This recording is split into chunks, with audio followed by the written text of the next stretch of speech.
Welcome back to Frontline. It's time to get into our 2A Tuesday segment. The NRA dodging a bullet after a New York judge declined to appoint an outside monitor to oversee the finances of the NRA. Now, the ruling stemming from a civil case against the gun rights organization by none other than, you guessed it, Letitia James.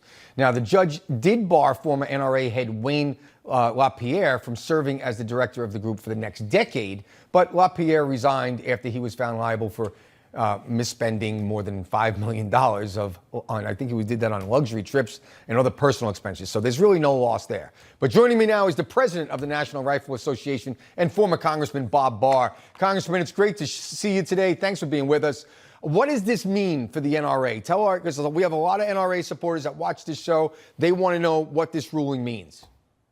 This is a tremendous victory, not just, Michael, for the NRA, but for all Americans who believe in our Bill of Rights, and in particular, the right to keep and bear arms, because it stops the Attorney General from New York from her 4-year-long assault on the NRA, what it stands for, its members, and its donors.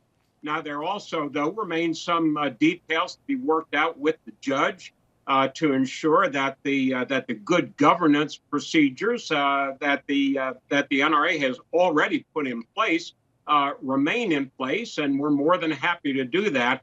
But this is a tremendous victory because it tells the Attorney General in New York, you cannot weaponize your office to stop the NRA from its First and Second Amendment work.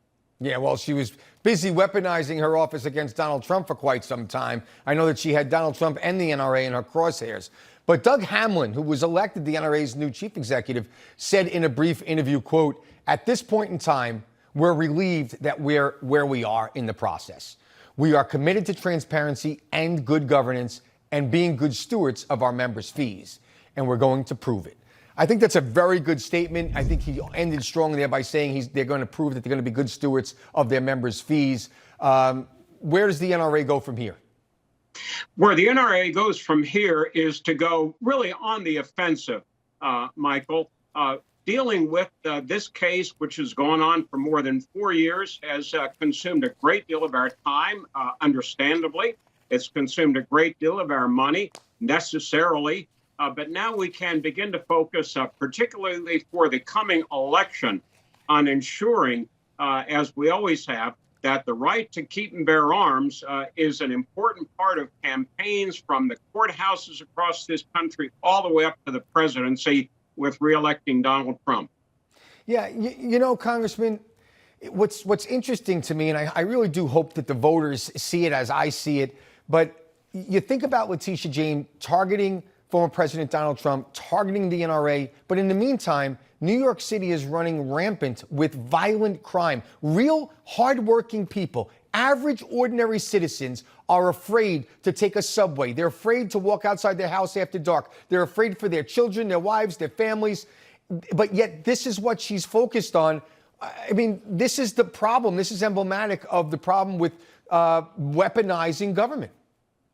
And it's really an issue not just for the citizens of New York and New York City, the state, but all across the country.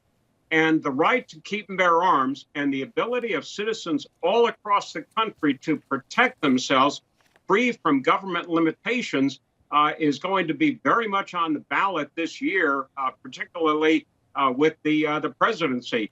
Kamala Harris is a known and very strident opponent of the Second Amendment.